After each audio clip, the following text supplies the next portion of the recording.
तर tau V काढता येते आता. टाऊ व्ही काढा पहिले. शिअर फोर्स अपॉन बीडी. मग तुम्हाला पीटी पण काढायचं काम नाही. पीटी डायरेक्ट गिवन आहे. अरे एक क्वेश्चन तुम्हाला सॉल्व्ह करायचा आहे क्वेश्चन हा. हे क्वेश्चन तुम्हाला सॉल्व्ह करायचं आहे. मी सॉल्व्ह करून देत आहे.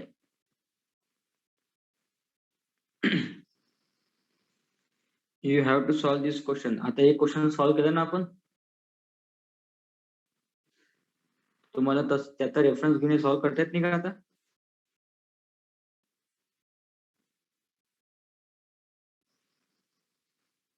तुम्हाला काय पाहिजे की सगळे मी सॉल्व्ह करून देऊ. तुम्ही काय कराल.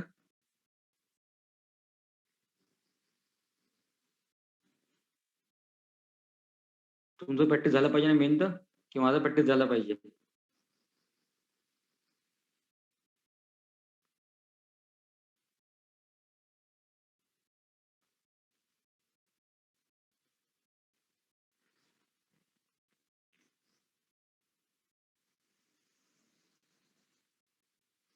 तर मग आता इंटरपोलेशन करून टाऊसी काढा किती येते, आणि मग टाऊ व्ही आणि टाऊसीला कम्पेअर करा.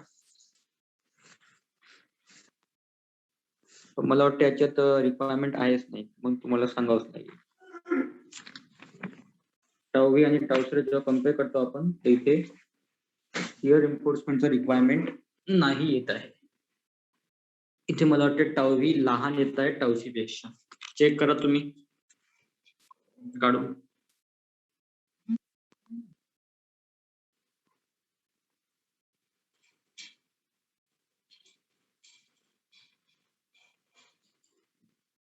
एक मिनिट.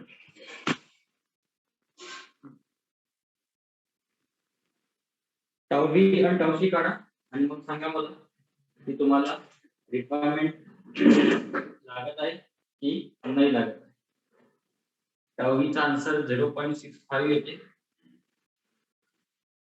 टाऊ व्हीचा आन्सर 0.65 येते.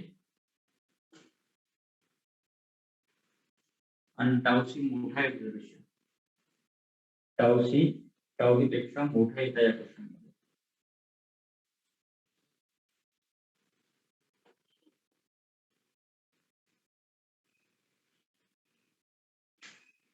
चेक करतो अशी आन्सर आली आहे. टाऊ व्ही 0.65 न्यूटन पर एम स्क्वेअर.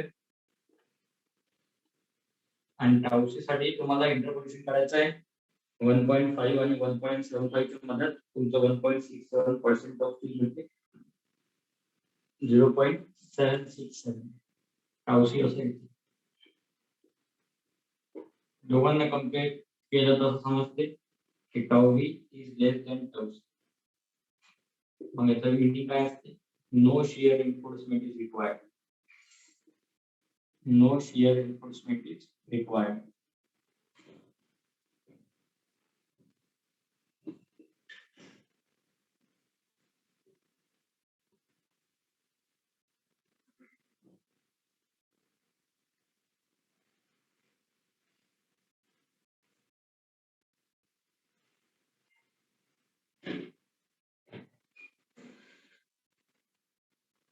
चेक करा पहिले टाऊ व्ही आणि टाऊसीची व्हॅल्यूज.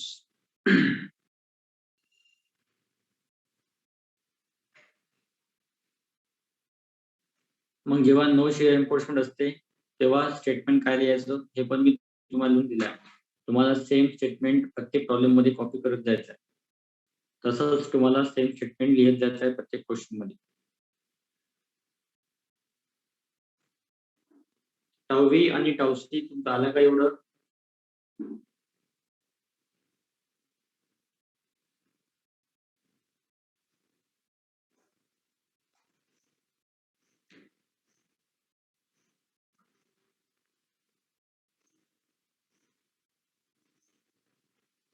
टाऊ व्ही आणि टाऊसी आल्यावर मला सांगा कमेंट बॉक्स मध्ये.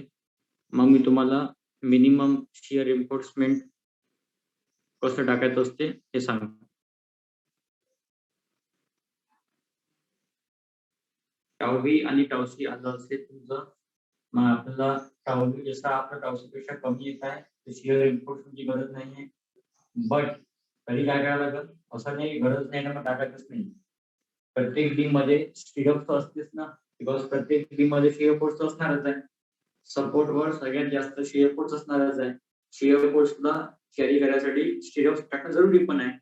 तर जरी गरज नाही आहे तरी काय करायचं, but provide minimum shear enforcement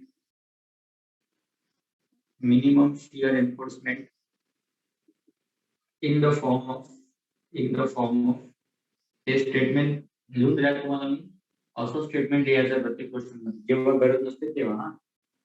to leg vertical स्टिरअप्स, आपण टू लेग व्हर्टिकल स्टिरअपच्या फॉर्म मध्ये काय करू, शिअर एन्फोर्समेंट प्रोव्हाइड करू. सो लिहून घ्या, use 6 mm diameter of bar. Use 6 mm diameter of bar. 6 mm चा बार वापरायचा आहे. 6 mm चा बार वापरायचं. एखाद्या क्वेश्चन मध्ये तुमचं मेन स्टीलचं बार खूपच मोठा आहे, तर मग आर्टचा विचार करायचा, मग 6 mm चालू द्यायचं. काय काय फॉर्म्युला आहे मिनिमम स्पेसिंग, तर मी काय लिहिलं formula, 0.87 into ASB upon 0.4 into B.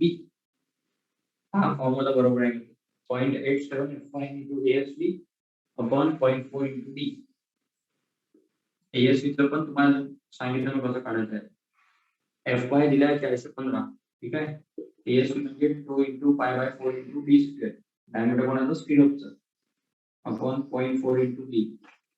B किती आहे, 350. आता असं कोण आहे ज्याला हे एक क्वेश्चन शिकवल्यावर दुसरं क्वेश्चन सॉल्व्ह नाही करता येत? एक क्वेश्चन शिकवल्यावर रोहन नाही सॉल्व्ह करता येत. अजून कोण आहे असं ज्याला एक क्वेश्चन शिकवलं दुसरं क्वेश्चन सॉल्व्ह नाही करता येत? मग त्यांच्यासाठी मला प्रत्येक क्वेश्चन सॉल्व्ह करून द्यावं लागेल. त्या मुलांसाठी, त्या पर्सनसाठी मला प्रत्येक क्वेश्चन सॉल्व्ह करून द्यावं लागेल. किती जण आहे आपला हात वर करा, म्हणजे मी तुम्हाला प्रत्येक क्वेश्चन बोर्डवर सॉल्व्ह करून देतो. तुम्हाला असं म्हणजे तुम्हाला मी असं विचारत आहे, तुम्हाला जर असं पाहिजे असेल मी येतो सॉल्व्ह, मला काही प्रॉब्लेम नाही आहे. माझा असा विचार असते तुमचं प्रॅक्टिस झालं पाहिजे, तर असंच तुम्ही सांगून द्या पाहिजे, म्हणजे मग त्या पर्टिक्युलर 2-3 4-5 मुलांसाठी प्रत्येक क्वेश्चन सॉल्व्ह करून देईल.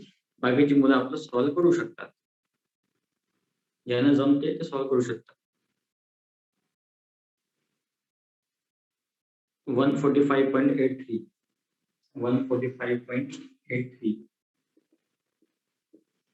mm centre to centre. आणि याला काय करायचं, थोडंसं राऊंडअप मध्ये काय करायचं, रिड्यूस करायचं. राऊंडअप करताना काय करायचं म्हटलं मी, याला रिड्यूस करायचं. राऊंडअप करताना त्याला काय करायचं, थोडंसं कमी करायचं, जेणेकरून काय होणार, स्टिरअप्स टाकता येईल सपोर्टवर, आणि सेंटरवर आपण मग आपलं स्पेसिंग कमी पण करू शकतो.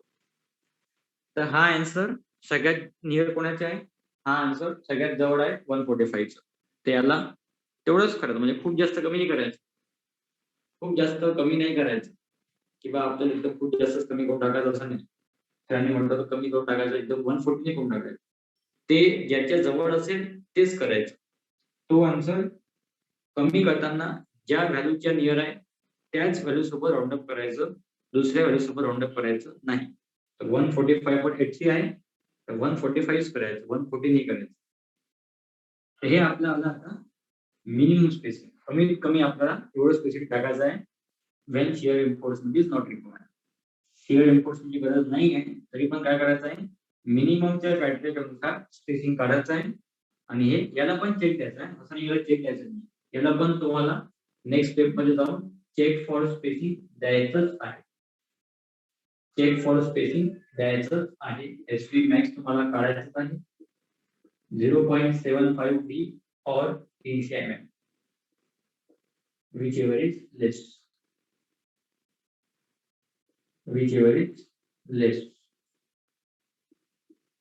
तर पहिले 0.75 डी 5 किती होते, 550 आहे. 0.75 डी बाबा किती होते, 550 आहे.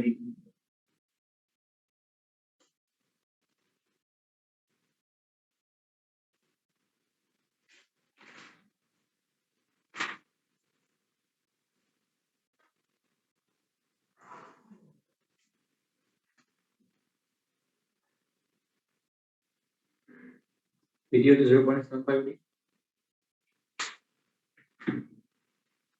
412.50 समजा 410 एक आन्सर 410 आहे, एक आन्सर 300 आहे. Therefore our maximum spacing will be 300 mm. दोघांपैकी लहान पाहिजे. So since SV minimum is less than SV max, hence okay. आता तुम्ही काय करू शकता, हे 145 चा आन्सर आहे, हा आन्सर छोटा आहे ना 145, हे तुम्ही टाकू शकता सपोर्ट वर, आणि हे जे मॅक्सिमम आन्सर आहे हे तुम्ही टाकू शकता तुमच्या बीमच्या मिड स्पॅन वर, जिथे शियर फोर्स ऑलमोस्ट किती आहे 0. You can write the statement as follows. Provide 6 mm 5 2 leg vertical stirrups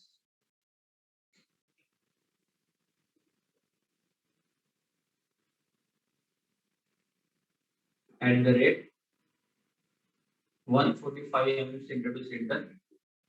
Address म्हणजे काय add आहे ना, at 145 mm center to center near the support च्या जवळ 145 because ते spacing कमी आहे, and 300 mm center to center in mid span.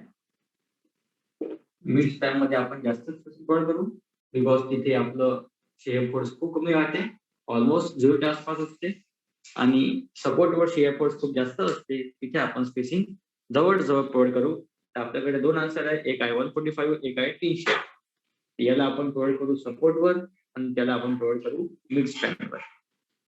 तुम्ही हे पूर्ण स्पेसिंग अलॉंग दिस स्पॅन पण टाकू शकता, तुम्ही पूर्ण स्पेसिंग तुमच्या स्पॅनच्या अलॉंग कॉन्स्टंट पण ठेवू शकता. हे आपलं विचार आहे, हे आपलं प्रॅक्टिकल पॉइंट ऑफ व्ह्यूचा विचार आहे, म्हणून आपण तसं केलं, आणि त्याची मार्क्स नाही कटत. तसंही केलं तर मार्क्स नाही कटत, असं केलं तर मार्क कटणार नाही आहे, उलटा जास्त मार्क मिळाला पाहिजे, किंवा यांनी थोडस प्रॅक्टिकल पॉइंट ऑफ व्ह्यूचा विचार केला तर अर्धा एक मार्क जास्तच मिळेल तुम्हाला, कटणार नाही.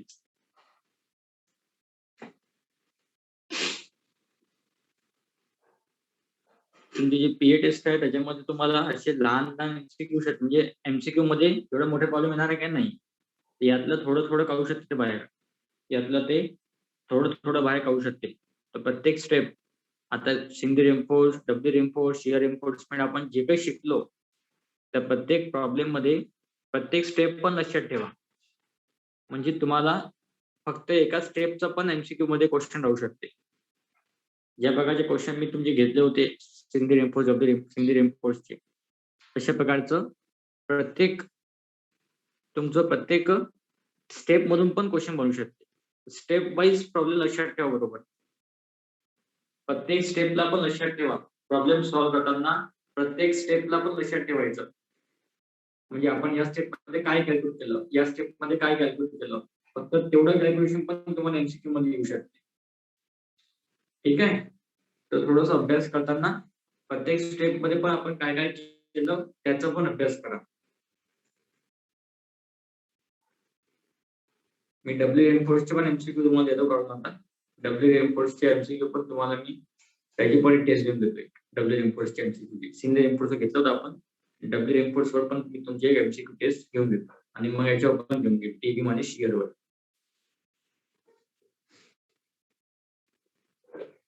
टीबी मध्ये तर इफेक्टिव्ह विड्थ ऑफ लेन्थचा प्रॉब्लेम पक्का येणार आहे.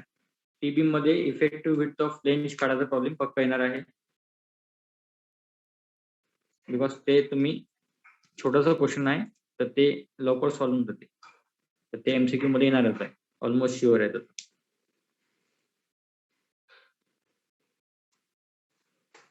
तुम्ही कालचं प्रश्न सॉल्व्ह करून सॉल्व्ह करून पाठवला आणि एस्टिमेटचं कालचं क्वेश्चन तुम्ही सॉल्व्ह करून पाठवलं,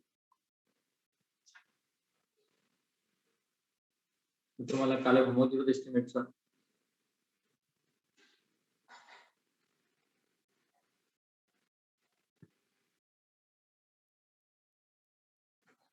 हा झालं काय लिहिणं?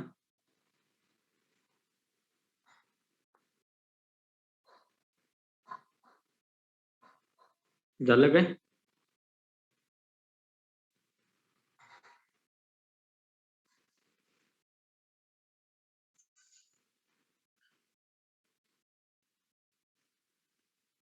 तर मग एस्टिमेटचे क्लास सॉल्व्ह करतो.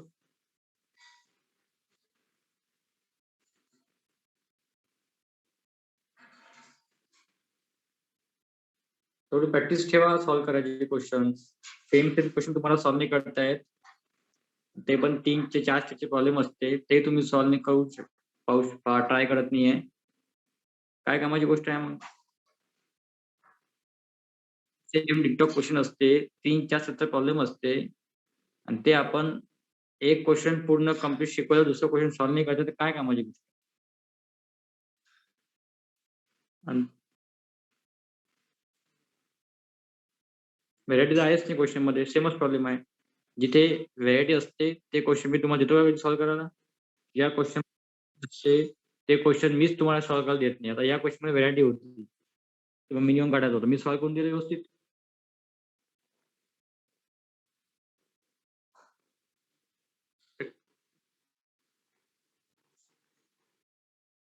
दोन तीन क्वेश्चन मध्ये चॅप्टर खतम होते आपलं ऑलमोस्ट, आणि तुम्ही होमवर्कही सॉल्व्ह करून पाहत नाही. तुम्हाला मी आता ते WM4चे मागे किती क्वेश्चन सॉल्व्ह पाठवले होते, जवळपास 10-12 क्वेश्चन पाठवले होते. पण मला वाटत नाहीये मला कोणी त्याचं PDF वगैरे सेंड केलं असेल सोल्युशनचं.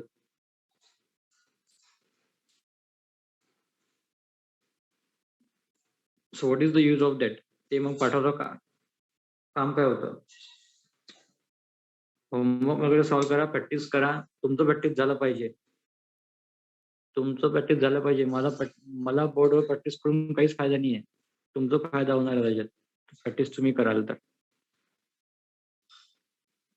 प्रत्येक क्वेश्चनला घरी जाऊन परत वाचायचं, कसं केलं होतं स्टेप्स पाठ करा.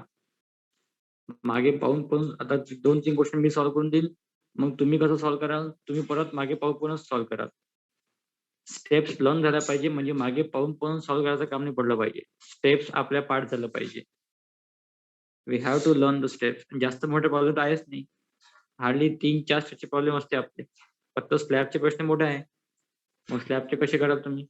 स्लॅबचा प्रश्न आहे तुमचं 12 स्टेपचा. स्लॅबचा क्वेश्चन 12 स्टेपचा आहे. 12 स्टेपचा प्रॉब्लेम सॉल्व्ह करायला तुम्हाला सगळ्या स्टेप पाठ करावाच लागेल ना. आणि स्लॅबचा प्रश्न एवढा मोठा असतो की आपल्याला एकच क्वेश्चन सॉल्व्ह करायला 2 दिवस लागते. आपण नंबर ऑफ क्वेश्चन पण जास्त नाही घेऊ शकत, तर तुम्हाला त्याचा ट्राय करावाच लागेल. ठीक आहे.